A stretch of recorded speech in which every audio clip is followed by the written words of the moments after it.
I know it. There was a Muslim king. Yeah, that's right. So this is Rupa Goswami. He's one of the 6 Goswamis. Very important Goswami in our line. His elder brother was Sanatan Goswami. His nephew was Deva. Is Rupa Goswami Vishaka? No, he's a Manjari. There he is. He's a servant of Vishaka and Lalita, serving Radha and Krishna.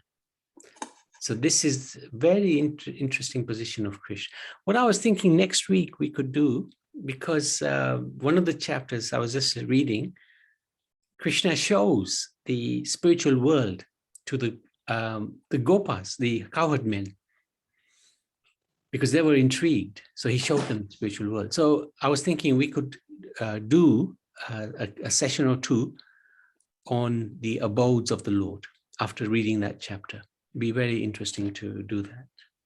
Prabhuji, what is the difference between the Manjari and the Gopi? Gopis are older, they are more senior, and they're actually practically, especially the 8 primary gopis are practically non-different from Radha and Krishna. And the Manjaris, they are younger in age, round about 11, 12, or even younger actually, even younger, 7, 8 maybe. And they assist Radha and Krishna in very intimate pastimes, even which the gopis cannot, because Radha and Krishna would be a little bit shy in front of the gopis of some of the pastimes that they perform. But they would let the Manjaris because they're so young, so innocent. So Rupa Goswami is one of the head of the Manjaris. And under her, there are many, many Manjaris who serve Radha and Krishna. But she's regarded to be one of the leaders of the Manjaris. So, yes, Nanivin. Yes, I thought that the Manjaris were younger and they served the gopis, and there was no direct contact with them, direct contact of Manjaris to Radha Krishna. That's what somebody else has told us. I don't know.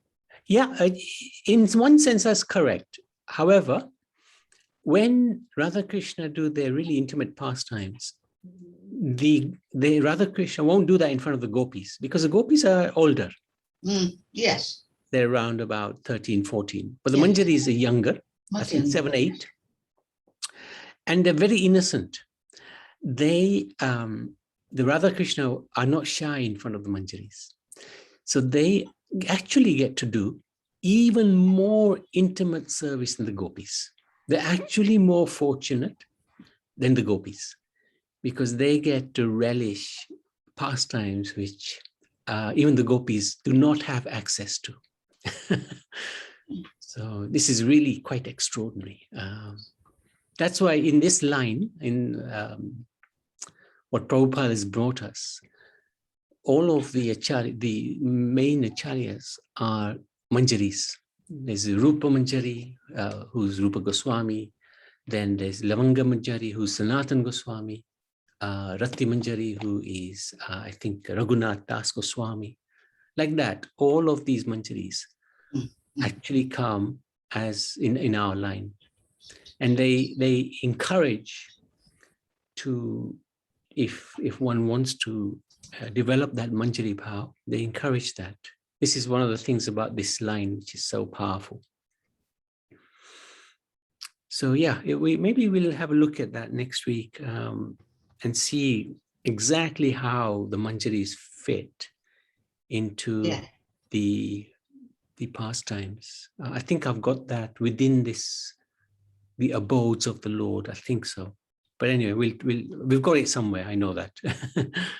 You just need to dig it out, what the position of the Manjaris is. But it's actually much more intimately connected with the Lord, with Radha Krishna, than the gopis' position. So this is quite interesting. But you're right, they're also servants of the gopis, because the gopis are very expert at knowing how to serve Radha Krishna.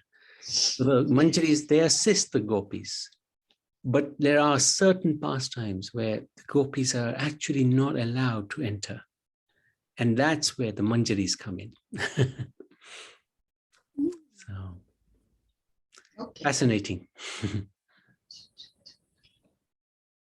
Okay, so Rupa Goswami has been attributed with the honor of being the person who realized the Manobhistam. If you remember that verse, Sri Chaitanya Manobhistam, Stapitam Yena, the innermost heart desire of Chaitanya Mahaprabhu. Rupa Goswami, the foremost of the 6 Goswamis of Vrindavan, is an incarnation of Rupa Manjari, the most important of the 8 confidential maidservants of Radharani in the eternal spiritual Vrindavan. Now, these Manjaris are also very loyal to Srimati Radharani. And it's actually said in one of the bhajans, actually Bhaktivinoda Thakur sings, he says that Krishna is controlled by the maidservants of Radharani. So he's actually controlled by the Manjaris. It is said that without taking shelter of Rupa Goswami, one cannot enter into the pastimes of Chaitanya Mahaprabhu. And without taking shelter of Rupa Manjari, one cannot enter into the loving pastimes of Shri Radha and Krishna. Rupa Goswami's lineage can be traced back to Karnataka, South Bharat, where his Sarasvata Brahmin descendants held influential positions. Rupa Goswami's nephew, Jiva Goswami, has explained in his Laguna Toshani that Rupa's descendants were of the Bharadvraj Gotra and were learned in the Yajurveda. So this is a little bit of the lineage. A Brahmin named Sarvagyan was 7th in the ascending genealogical line of Rupa Goswami and was known by the title Jagat Guru. He was a king as well as a learned scholar. His son, Anirudh, was also an acclaimed scholar. Anirudh had 2 sons, Harihara and Rupeshwar. While Rupeshwar was acknowledgeable in the Vedic literatures, his brother became expert in weaponry and politics. When their father died, the kingdom was divided between the 2 sons. However, Harihar seized Rupeshwar's land by force and forced the family to migrate to Paurastyadesh. Rupeshwar's son, Padmanabh, was spiritually and materially very successful. Padmanabh relocated his family to Nabhata, Naihati, on the banks of the Ganga. Padmanabh had 18 daughters and 5 sons. Wow. The youngest was Mukund. In the course of time, Mukund's son, Kumaradev, moved to Jeshore. His sons were Santosh, that's Rupa, his original name, Santosh, Amar, Sanatan, and Srivallabh, Anupam. So there were 3 brothers, Santosh, Sanatan, Rupa, and Anupam. Anupam died quite young, but he had a son called Jiva Goswami, who was a nephew of Rupa. On the demise of Kumardev, the 3 sons moved to Sukharma, near the capital of Gauda Desh, Bengal, where they continued their studies. So very interesting. The 3 brothers studied the Nyaya Shastra, treatise on rhetoric from the famous logician Vasudev Sarvabhauma Bhattacharya and his brother Madhusudan Vidyavachaspati. They studied Sanskrit, Arabic, Persian. Even at a young age, they became quite learned in all of the scriptures. So they were very intelligent and very devoted. But in the Nyaya Shastras, which does not necessarily focus on bhakti, due to their noble characters and academic proficiency, Rupa and his elder brother Sanatan were later forced into government service by the Sultan of Bengal, Alauddin Hussain Shah, which led to their excommunication from the Hindu society by the orthodox caste Brahmins of Gauda. So then Rupa became the Sultan's chief secretary, and his name was changed to Dabir Khas. while Sanatan became the state revenue minister, Sakara Malika. They were honorable titles. And the Sultan regarded them both very, very highly. And unfortunately, they were excommunicated from the society of Hindu people. The guru of Hussein Shah was supposedly capable of seeing the future. Hussein Shah asked him about the prosperity of his kingdom. And the guru replied, there are two extremely learned Brahmin boys who are endowed with all good qualities. If you appoint them as your ministers, you will attain a very opulent kingdom. Hence the appointment of Rupa and Sanatan. They made their residence at the state capital of Ramakeli. And in 1514, they met Chaitanya Mahaprabhu for the first time while they were in the service of the king. Having heard of the glories of Chaitanya Mahaprabhu, Rupa had written a letter to him praying for his darshan. In his reply, Mahaprabhu explained to him, as a woman who is attached to another man makes a show of being devoted to her husband, so you should, while being internally attached to the lotus feet of Krishna, externally make a show of being engaged in your worldly duties. Krishna will bestow your mercy on you very soon. So already there was a strong connection between the two. While residing at Ramakeli, Rupa and Sanatan were visited by many Brahmins, Pandits from Navadvip, also Karnataka and other parts of Bharat. They were always careful to receive these guests and serve them in a befitting manner. They lived in very opulent surroundings at Ramakeli. Their court, which was rivaled that of Lord Indra, was always attended by Brahmins, Pandits from many lands, as well as poets, singers, musicians, and dancers. At great expense, they maintained these guests and were always very careful that no one was disrespected in any way. They were always engaged in studying the Shastras and could establish and defeat the same philosophical arguments alternatively. So they used to argue, they used to have competition of arguing with each other. Near their house were solitary gardens of Kadamba and other trees in the middle of which was Radhakund and Shyamkund.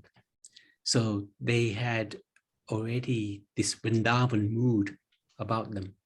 They would thus meditate on Vrindavan pastimes of Radha and Krishna, Radha Shyam, and lose their patience. A constant stream of tears would flow from their eyes. They were always absorbed in service of Sri Madan Mohan, and constantly showed their grief by praying for his mercy, their mercy. Hearing of the pastimes of Sri Gaura Sundar at Nadia, they were always meditating when they would get his darshan, which they did in 1514. Approaching the Lord humbly, they prayed to him to somehow rescue them from their bonded state. Lord Chaitanya assured them that now they had been surrendered to Krishna, they would soon be delivered and would be able to join his Sankirtan movement. Rupa and Anupam immediately decided to go, and they wrote a letter to Sanatan telling him of their plans and asking him to join them in Vrindavan. They also told him they had left 10,000 gold coins in case he was in need of financial help. Later, when Sanatan was thrown into prison by the Sultan for disobedience, he used this money to bribe the jailer and escaped to Varanasi to meet Mahaprabhu. After some months, both Rupa and Anupam were freed from service. Rupa loaded all his wealth onto 2 boats and left with his brother Anupam for their ancestral home at Fatehbad in Jeshore, where they distributed it. And it's said that the way they distributed it was, I think 50% he gave to the Brahmins, 50% for the family, and 50% he kept for emergencies, something like that. 50, 25, and 25. Yeah, something like that. I think it comes later, but I think it was something like that. He set the standard, actually, Rupa Goswami. He set the standard of how one should distribute one's wealth. They then sent 2 messengers to Puri in Orissa to get news of Mahaprabhu's plans. The messengers returned with the news that Mahaprabhu had already left Puri for Vrindavan. On his return trip from Vrindavan, Chaitanya stopped at the holy city of Prayag. It was here that Rupa and Anupam met him for the second time. So the first time was at Ramakeli, at in their town. At the historic Dashwamedha Ghat, Chaitanya Mahaprabhu imparted confidential instructions to Rupa Goswami and explained in detail all the fundamental principles of the doctrine of Gaudiya Vaishnavism. So that's recorded partly in Chaitanya Charitamrita, and also Rupa Goswami has written it into his Upadesha Amrit, Nectar of Devotion. Rupa Goswami was specifically commanded by Mahaprabhu to carry out two tasks. One, to find and establish the lost, ancient and original deities of Lord Krishna, as well as to rediscover and restore the holy places associated with his Leela in Vrindavan. Second, to write and preach Gaudiya Vaishnava theology. He then sent Rupa Goswami to Vrindavan to carry out these tasks. Rupa first arrived in Vrindavan along with his elder brother Sanatan in 1516, after receiving this order from Mahaprabhu. Through his writings, Rupa Goswami chalked out the perfect spiritual path for all the followers of Mahaprabhu down through the ages. It was Rupa Goswami who, more than anyone else, firmly established Sankirtan movement of Mahaprabhu. He wrote a large number of important books on the science of Bhakti Yoga. And after the disappearance of Chaitanya in 1534, Rupa became the undisputed leader of all the Gaudiya Vaishnavas in the world. Even today, all Gaudiya Vaishnavas are known as Rupanuga. So we are actually known as Rupanugas, followers of Rupa Goswami. After spending time in Vrindavan, Rupa and Anupam left to visit Mahaprabhu in Puri. It is believed that along this long and arduous journey, Anupam left his body, so he could not tolerate the separation. On his way to Puri, Rupa Goswami started to write a drama about Lord Krishna's pastimes in Vrindavan and Dwarka. On arrival at a village named Satyabhamapur in Orissa, he had a dream wherein a beautiful woman appeared before him and asked him to write a separate drama about her. When Rupa awoke the next morning, he realized that she was Lord Krishna's most possessive queen, Satyabhama, and decided to write a separate drama about Lord Dwarka Leela. On Rupa's arrival at Jagannath Puri, he met Mahaprabhu and showed the Lord the outline of the two dramas. The Lord confirmed that writing two dramas, mixing the Leela of Vrindavan and Dwarka, was not appropriate, as there was a vast difference between them. In Vrindavan, the Lord enjoys Parakya Ras, whereas in Dwarka he enjoys Swakya Ras. Chaitanya Mahaprabhu as well as Ramananda Rai were delighted to read the early drafts of these two dramas, which were eventually called Vidagda Madhav and Lalita Madhav, respectively. These two works are considered by Gaudiya Vaishnavas to be the most important dramatic literatures in Sanskrit language. Rupa Goswami stayed 10 months in Puri and received further instructions on devotional service by Chaitanya Mahaprabhu. The Lord then asked Rupa to return to Vrindavan, complete the task of rediscovering the holy places of Lord Krishna's pastimes. On returning to Vrindavan, Rupa Goswami discovered at Brahmakund the deity of Vrinda Devi, from who the town of Vrindavan gets its name. This deity was moved to Kamyavan. Rupa Goswami then discovered the famous Govindji deity, very famous, currently worshipped in Jaipur, and immediately established Lord Govindji's worship on the grand scale. He built a 7-story temple, the biggest temple in the world at that time. Unfortunately, deity, is it the one who is in Jaipur? Yes. Now in Jaipur. The original is in Jaipur. They have another deity of Govindji in Vrindavan temple, which is regarded as good, as potent, as powerful. But the deity in Jaipur is the original. On hearing the good news of Rupa's progress, Chaitanya Mahaprabhu sent some of his best men to assist Rupa in serving the deity of Govindji in establishing the Lord's mission in Vrindavan. This is the deity. Very, very beautiful, amazing deity. And every morning in Jaipur, devotees go for Mangalati, 5 o'clock in the morning. And thousands of devotees go. All the township. Very beautiful. Okay. Rupa and Sanatana was then joined by Raghunath Das Goswami, Gopal Bhatt Goswami, Raghunath Bhatt Goswami, and Jiva Goswami. These great personalities became famous as 6 Goswamis of Vrindavan. And Jiva Goswami, who was the son of Rupa, Rupa's brother, Anupam, became the most important disciple of Rupa Goswami. Rupa Goswami's worship of deity in Vrindavan was Govinda. Mahaprabhu also instructed Goswamis to rediscover the holy places of Krishna's pastimes in Braj and establish the worship of his Shivigraha. So one day, Rupa Goswami was sitting on the banks of the Yamuna, lamenting that they hadn't been able to properly carry out Mahaprabhu's instructions. It was known to them that Krishna's grandson, Brajanav, had installed a number of deities in Braj. Among them, Haridev, Madan Mohan Dev, Gopinath Dev, and Govind Dev. So Rupa Goswami tried to locate these deities, but to no avail. As he was sitting and thinking in this way, a very beautiful cowherd boy came along and asked him, "Hey, Swami, why do you look so sad?" Hearing the boy's cheerful voice, Rupa melancholy reverie was broken and his heart felt gladdened.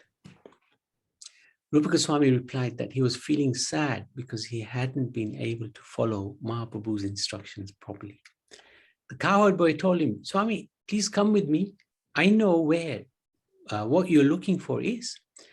And then the boy brought him to Gomatila,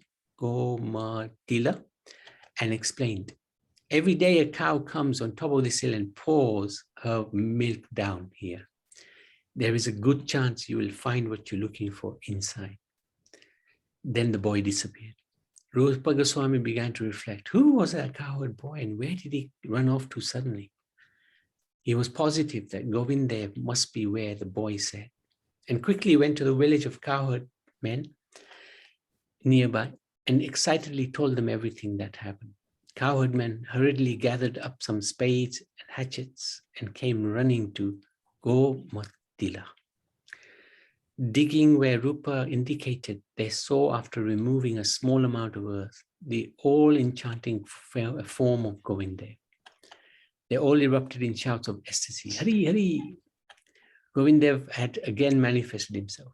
Sri Rupa, with tears flowing from his eyes, fell down at the lotus feet of Sri Govinda to offer his obeisances, all the while reciting prayers and hymns. Very quickly, the news and other Goswamis, news spread, and the other Goswamis floating in the ocean of joy came there also.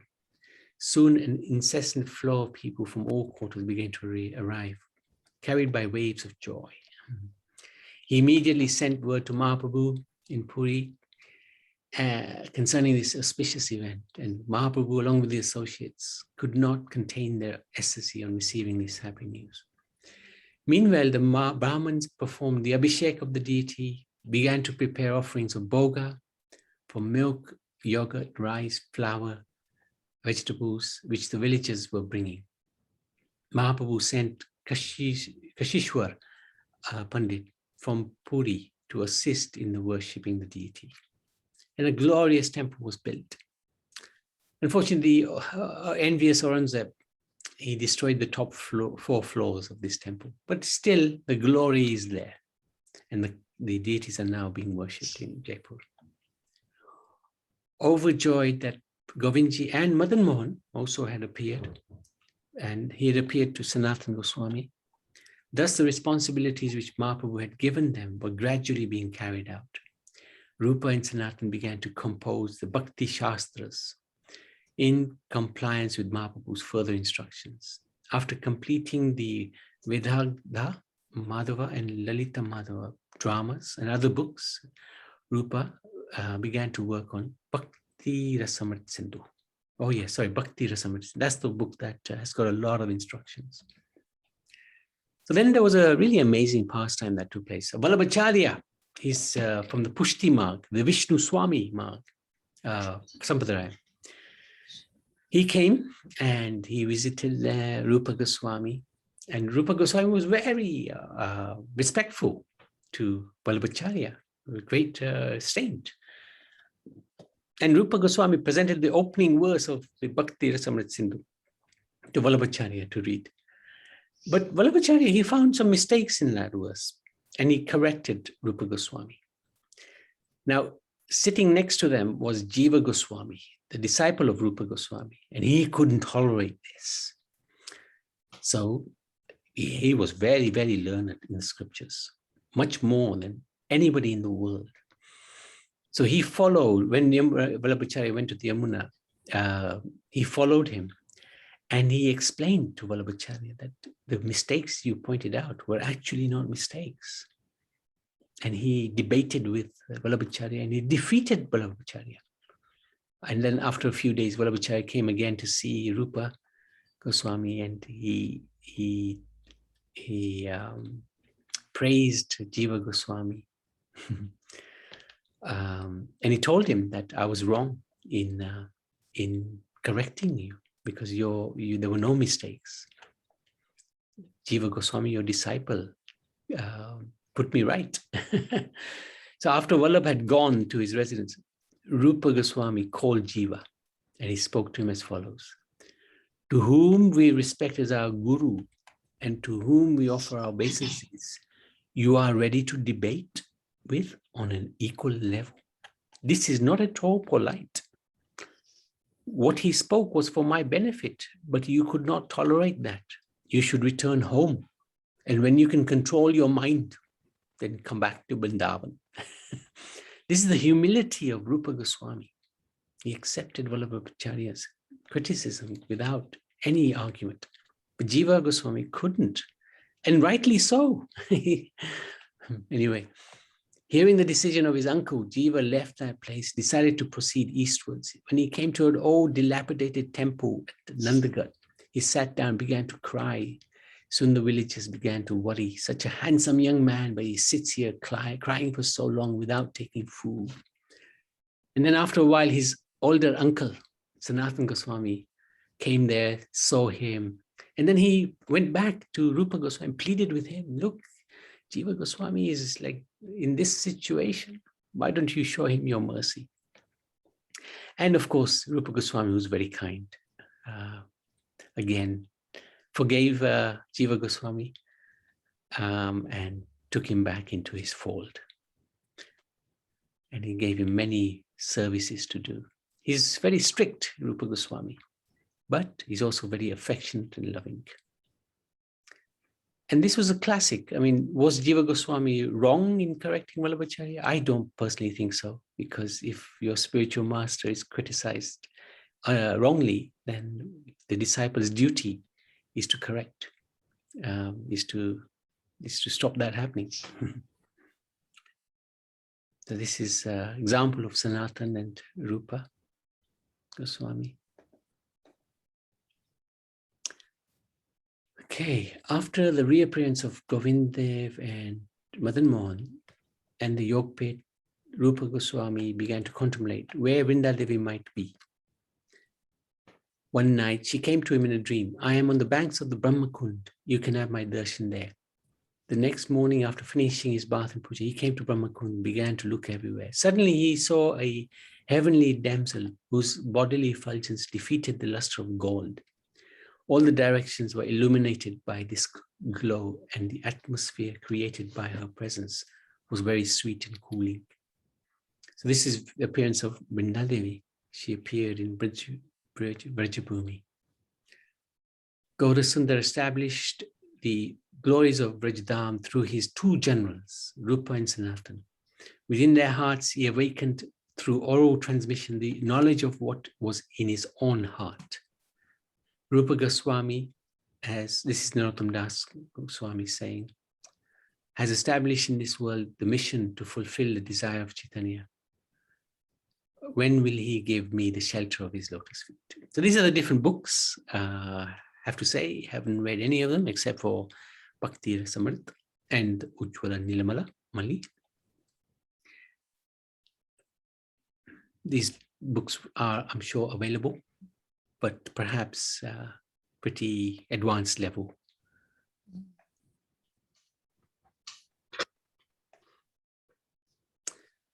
So there's a few pastimes that took place. One time, Radha came in disguise to give Rupa milk, rice, and sugar, because he had a desire to make a feast for Sanatan, his older brother. So this came, Radharani brought, they didn't have anything, they were poor, they lived under trees. Each night they were under a different tree. Couldn't afford to make a feast. Anyway, so the Radharani brought these things, a feast was made. When Sanatan tasted the sweet rice, he felt divine ecstasy invade his body. Upon learning he had received the ingredients, however, Sanatan forbade Rupa to ever cook the sweet rice again, so that Radharani would not have to go to any trouble on his behalf. This is the mood of Sanatan Goswami. He didn't want to trouble Radha and Krishna with anything. So he said to Rupa, don't desire anything like that again. I'm happy. I don't need a feast. We don't want to bother the divine couple. They're busy. Rupa Goswami also came to Srila Prabhupada. When Prabhupada was living in the Radha Damodar temple, I believe, he used to sweep the courtyard in the middle of the night, crying out for the mercy of Rupa and Sanatan Goswami in front of their samadhis and bhajan kutirs. And one time, Rupa Goswami actually came to him and said, don't worry, I'll be with you. Your mission will be successful. That gave Prabhupada a lot of confidence. Once when having divine vision of Radha and Krishna, Rupa Goswami laughed. That divine vision was when Krishna and Radha were sitting on a swing, and Krishna swung the swing so much that he went all the way around, and Radharani grabbed him. And Rupa Goswami was having the darshan of that pastime, and he laughed. But at that that very moment, an old Brahmin walked by. And the old Brahmin was thinking, Rupa Goswami is laughing at me. So he got a little upset, but he didn't say anything. He left. Rupa Goswami then suddenly lost the vision that he was having, these Krishna Leela visions, just gone. So he asked his older brother, what happened? Oh, you must have offended somebody unknowingly. Okay. So there was a suggestion made, organize a feast. That person who does not come, you have offended that person. So go and apologize. So that Brahmin actually never showed up to the feast, and Rupa Goswami went and apologized to him and explained to him that I wasn't laughing at you, I was laughing at Krishna Leela. So the Brahmin forgave him and his visions returned. This is the importance of being careful about how we deal with Vaishnavas, how we deal with anybody actually. Rupa Goswami's disappearance day is the 12th day of the bright fortnight of Shravan in 1564. And his Samadhi and Bhajan Kutir is in the Radha Damodar temple. They've completely renovated these Samadhi places and Bhajan Kutirs, looking very good. They got nice roofs on top. This picture goes back many, many years. But which year he passed away, Prabhuji? I didn't get that. 1564. 1564. Yeah, long time back. 30 years after Chaitanya Mahaprabhu. So he stayed and they wrote all these wonderful literatures for our benefit. And this is his deity. This must be the Samadhi, and that must be the Bhajan Kutir. This is all in the courtyard of Radha Damodar temple. Mm. Very beautiful. Very, very, very beautiful. Okay, Rupa Goswami ki jai. So it's Jai. taken a little longer, but a very amazing part. There's a lot more actually, pastimes wise, but we are a little limited by time.